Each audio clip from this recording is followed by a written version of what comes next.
Hello students, economic botany के अंदर हमारा जो नेक्स्ट टॉपिक है वह है बेवरेज प्लांट्स। बेवरेज वर्ड जो है एक ग्रीक वर्ड बेवरेज से लिया गया है, जिसका शाब्दिक अर्थ होता है ड्रिंक। ऐसा ड्रिंक जो कि प्रिपेयर किया जाता है या तैयार किया जाता है।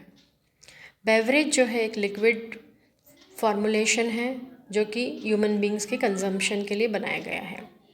यह एक लैटिन वर्ड बेवर से लिया गया है, जिसका मतलब होता है rest from work. After work जब आदमी काम से थक जाता है तो वह थर्स्टी फील करता है, या तो फ्लूइड लॉस के कारण और या उसे कुछ पीने की या कुछ पानी पीने की जब इच्छा जागृत होती है तो वह बेवरेज से अपना जो है फ्लूइड लॉस को कंपेंसेट करता है। ज़्यादातर जो बेवरेजेस हैं वह एनर्जी सप्लाई करते हैं शुगर या अल्कोहल के रूप में। वे इन शुगर और अल्कोहल के अलावा वे न्यूट्रिएंट्स भी प्रदान करते हैं, मिनरल्स और विटामिन्स भी। एग्जाम्पल, मिल्क के अंदर मिल्क से हमें कैल्शियम मिलता है। सिट्रस फ्रूट जो हमको विटामिन सी देता है। जनरली जो पीपल हैं वह जो भी ड्रिंक लेते हैं या कुछ कारणों से लेते हैं, या तो अपनी थर्स्ट को पूरा करने के लिए, या कोई सोशल गैदरिंग में अपनी इन्जॉयमेंट के लिए, या कोई भी बेवरेज को टेस्ट करने के लिए, या कोई एडिक्शन हो जाए तो, या फिर कोई रिलीजियस या ट्रेडिशनल सेरेमनी या कस्टम हो, उसमें भी बेवरेजेस का कंजम्पशन होता है। बेवरेजेस जो है वो स्टिमुलेटरी रहते हैं नेचर में, और ह्यूमन बीइंग उसको लेके एक प्लेजर महसूस करता है।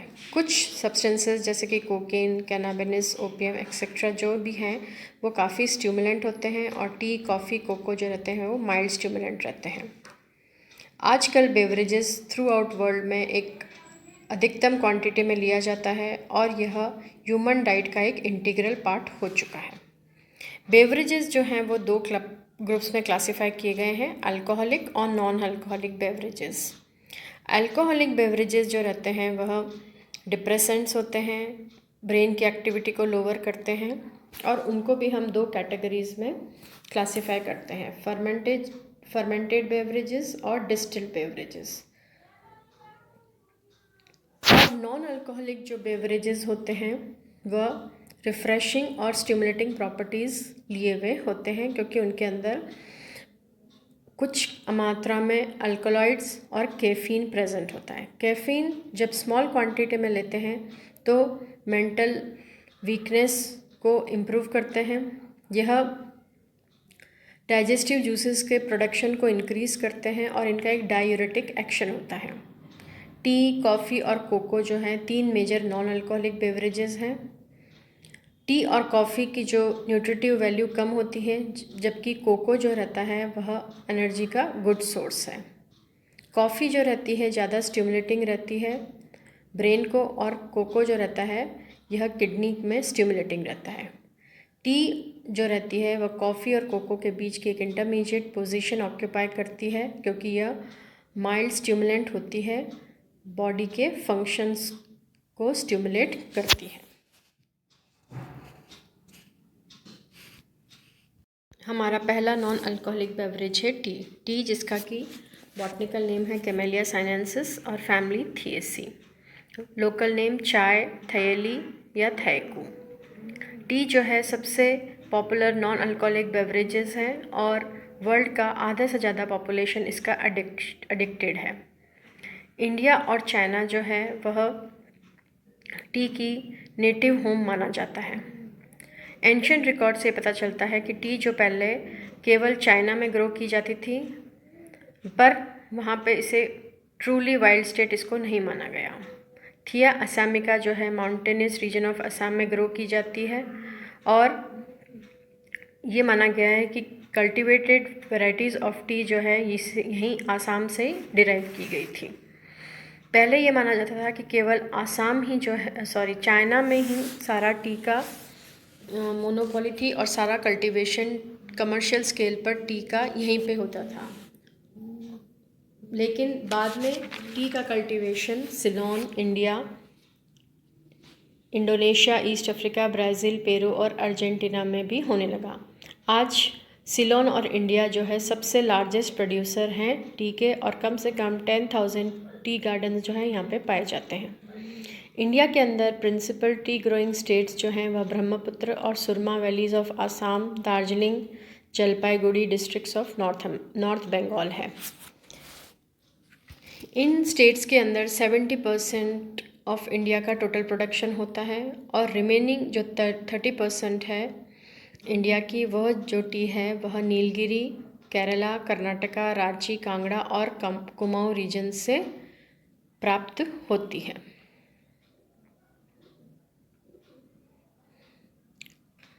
कैमेलिया साइनेंसिस जो है एक एवरग्रीन पेरेनियल श्रब या स्मॉल ट्री है, जिसकी हाइट कम से कम 9 to 15 मीटर्स होती है नेचुरल कंडीशन में, और कमर्शियल कल्टीवेशन में यह 0.7 से 1.5 म्यू की हाइट अटेंड करती है। इसकी सिंपल इलेप्टिक लेंसियोलेट कोरिएशियस और सेरेटेड लीव्स होती है। यंग लीव्स के अंदर काफ़ी सारे ऑयल ग्लैंड्स होते हैं जो इसको कैरेक्टरिस्टिक्स फ्रेग्रेंस और अरोमा देते हैं। वाइट और पिंकिश फ्लावर्स जो रहते हैं या तो सिंगल होते हैं या 2 या 4 के ग्रुप्स में प्रेजेंट होते हैं। इसका जो फ्रूट होता है वह ट्राइलॉक्यूलर कैप्सूल होता है, जिसके अंदर उसके लॉक्यूल में एक ब्राउन कलर का सीड होता है। टी प्लांट की 2 डिस्टिंक्ट वेराइटीज़ को रिकॉग्नाइज़ किया गया है, स्मॉल लीव्ड जिसको हम कहते हैं साइनेंसिस, और लार्ज लीव्ड जो है असामिका। ये इसका बॉटनिकल डिस्क्रिप्शन लीव्स का, फ्लावर्स का और सीड्स का। नेक्स्ट आता है कल्टीवेशन। सब ट्रॉपिकल और ट्रॉपिकल माउंटेनियस रीजन जो रहते हैं वह टी कल्टीवेशन के लिए सुटेबल रहते हैं। टी के कल्टीवेशन के लिए एनुअल रेनफॉल 100 to 150 सेंटीमीटर और टेम्परेचर जो है 24 to 30 डिग्री आवश्यक होता है। एक्सेसिव ड्राई पीरियड्स जो रहते हैं वह प्लांट ग्रोथ के लिए सुटेबल नहीं रहते हैं। इसको कुछ अमाउंट में छाया या शेड की भी ज़रूरत होती है। इसकी जो बुशेज़ हैं वह डीप वेल ड्रेन्ड लोम या लैंड रिच ऑर्गेनिक मैटर में जो रिच होती है वहाँ ग्रो करती हैं।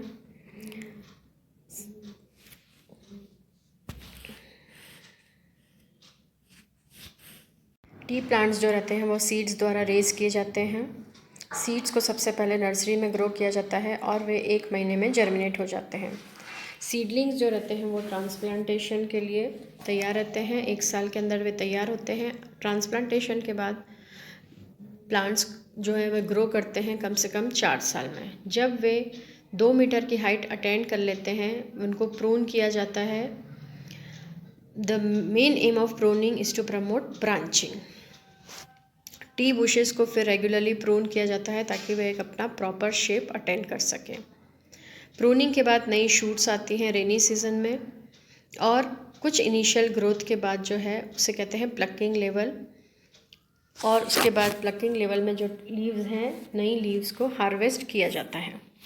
वाटर लॉगिंग जो रहती है वो टी प्लांट्स के लिए हार्मफुल रहती है। शेड प्रोवाइड करने के लिए लेग्यूमिनस ट्री जैसे अल्बीजिया, डेल्बर्जिया, डेरिस और एरिथ्रीना स्पीशीज़ को प्लांट किया जाता है टी गार्डन्स के अंदर में। शेड के अलावा ये ट्रीज़ जो हैं कुछ ज़रूरी प्लांट न्यूट्रिएंट्स भी प्रोवाइड करते हैं। टी बुशेस की जो ग्रोथ होती है वह साल भर यूनिफॉर्म नहीं रहती है। एक बार रैपिड ग्रोथ होती है, फिर एक बार डॉर्मेंट कंडीशन में वो चले जाते हैं। जो नई अपीयरेंस होती है लीव्स की उसको हम कहते हैं फ्लश। लीव्स को प्लक किया जाता है एक्टिव ग्रोइंग फेज के अंदर।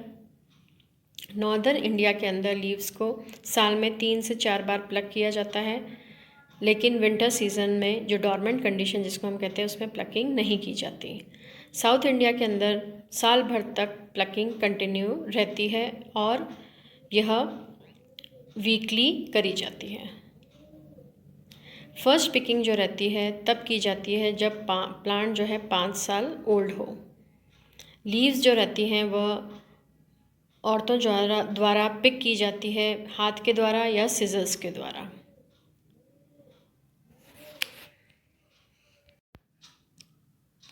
यंग प्लग लीव्स जो रहती हैं उनको बास्केट में डाल दिया जाता है, जो कि प्लग करके बैक साइड में एक बैग होता है जिसमें कलेक्ट करते हैं। और स्किल्ड वर्कर जो हैं कम से कम 50 किलो टी को प्लग कर सकता है एक दिन के अंदर। Processing of T. जैसे कि हमने नाम बताया, कैमेलिया साइनेंसिस, ओरिजिन इसका चाइना है और ये प्रोपोगेटेड होती है सीड्स या कटिंग्स के द्वारा। इसकी दो वैरायटीज़, कैमेलिया साइनेंसिस जो ज़्यादातर चाइनीज़ के द्वारा यूज़ होती है, और camellia sinensis variety assamica which is used by most of Indians. Stages of processing. पहली है प्लकिंग जो हमने पहले पढ़ा। उसके बाद विदरिंग। फ्रेश लीव्स के अंदर कम से कम 75% वाटर होता है। प्लग्ड लीव्स जो हैं उनको रैक्स में स्प्रेड किया जाता है 12 से 18 घंटे के बीच में। इस प्रोसेस के अंदर लीव्स अपना मॉइस्चर लूज़ कर देती है। कभी कभी हीटेड एयर भी उनके ऊपर फोर्स से डाली जाती है अगर एटमॉस्फेयर ह्यूमिड हो। धीरे धीरे लीव्स जो रहती हैं वह सॉफ्ट और फ्लैसिड हो जाती है और रोलिंग के लिए रेडी हो जाती है। रोलिंग जो रहता है एक कैरेक्टरिस्टिक ट्विस्ट देता है लीफ की सेल्स को ब्रेक करता है और जूसेस को एक्सपोज करता है फर्मेंटेशन के लिए। रोलिंग जो है स्पेशल टाइप ऑफ मशीन से की जाती है। लीव्स उसके बाद कम्प्लीटली ड्राई हो जाती है और फाइनल प्रोडक्ट को हम कहते हैं ग्रीन या unfermented tea with dull green leaves. Black और फर्मेंटेड टी जो है यह फर्मेंटिंग के बाद प्रिपेयर की जाती है। फर्मेंटेशन का जो प्रोसेस है वह एक स्पेशली डिज़ाइंड फर्मेंटेशन चैम्बर्स में किया जाता है जहाँ पे टेम्परेचर, ह्यूमिडिटी और एयर सर्कुलेशन को रेगुलेट कर सकें। रोलिंग के द्वारा लीव्स जो रहती हैं वो डैमेज हो जाती है और एंजाइम पॉलीफिनॉल ऑक्सीडेज एक्टिव हो जाता है और पॉलीफिनॉल सबस्ट्रेट पे एक्ट करता है। ऑक्सीडेशन के कारण जो रहता है ऑर्थोक्विनोन्स का प्रोडक्शन होता है जो कि लीफ को एक कैरेक्टरिस्टिक डार्क कलर देते हैं। फर्मेंटेशन के रोल्ड लीव्स को स्प्रेड किया जाता है थिन लेयर्स में ग्लास या एल्यूमिनियम सरफेस पे। फर्मेंटेशन का प्रोसेस 3 घंटे में कंप्लीट होता है। लेस फर्मेंटेड टी जो रहती है वह ज़्यादा पंजेंट होती है और लॉन्गर फर्मेंटेड टी जो रहती है सॉफ्ट और डीप इन कलर रहती है। फर्मेंटेशन के दौरान कलर जो रहता है ब्राइट रेड में चेंज हो जाता है और लीव्स एक कैरेक्टरिस्टिक्स अरोमा और फ्लेवर डेवलप करती हैं। फर्मेंटेशन के बाद जब लीव्स अपना कलर चेंज कर लेती हैं तब वे ड्राइंग के लिए सब्जेक्ट की जाती है। मेन एम जो ड्राइंग का है वह होता है प्रोसेस ऑफ फर्मेंटेशन को स्टॉप करना और मॉइस्चर को रिड्यूस करना। ड्राइंग जो है वह ओवन्स में कैरी आउट होता है। फर्मेंटेड लीव्स जो हैं उनको हॉट एयर का एक करंट पास किया जाता है 90 to 100 डिग्री सेंटीग्रेड में 20 से 25 मिनट। टेम्परेचर का रेगुलेशन आवश्यक होता है क्योंकि ज़्यादा हीट के कारण लीव्स जो हैं वह स्कॉर्च भी हो सकती है और अगर कम होगा तो लीफ में प्रॉपर ड्राइंग नहीं हो पाएगी। जब बहुत प्रॉपर केयर के साथ जब हम उनको ड्राई करते हैं तो प्रोडक्ट जो रहता है ब्रिस्क और पंजेंट होता है with typical black colour of appearance. Grading and sorting. Tea obtained after drying consist of intact leaves and their small and larger pieces. Drying के बाद जो है इंटैक्ट लीव्स से कुछ स्मॉल और लार्जर पीसेस बनते हैं। ग्रेडिंग और सॉर्टिंग नेसेसरी होती है कमर्शियल पॉइंट ऑफ व्यू से। टी को जो है मैकेनिकली ऑसिलेटेड सीव्स के द्वारा ग्रेड किया जाता है जिससे जो लार्जर साइज़ की लीव्स हैं वो सेपरेट हो जाती हैं। टी की जो क्वालिटी है वह बुश की वैरायटी और एग्रोक्लाइमेटिक कंडीशंस पर डिपेंड करती है। टी का जो डिस्टिंक्टिव कैरेक्टर है वह 3 प्रिंसिपल कॉन्स्टिट्यूएंट्स के कारण होता है, ऑयल्स, अल्कलॉइड्स और पॉलीफिनॉल्स। टी का जो अरोमा और फ्लेवर है वह होता है ethereal oil, thiol, stimulatory and refreshing property due to caffeine alkaloid, and bitterness and astringency is due to polyphenols. Chemically tea के अंदर 2.5% थीन, 13 to 18% पॉलीफिनॉल्स और एसेंशियल ऑयल होते हैं। इसके अलावा इसके अंदर B complex, vitamins, nicotinic acid, यह एक एस्ट्रिंजेंट, स्टिमुलेंट और डायूरेटिक और नर्वाइन है। टू इम्प्रूव्ड वेराइटीज़ टी की जो इंडिया में कल्टीवेट होती है वे हैं दार्जिलिंग और आसाम। दार्जिलिंग टी जो है वह ज़्यादा फ्रेगरेंट और सॉफ्ट होती है आसाम टी के कंपैरिजन में।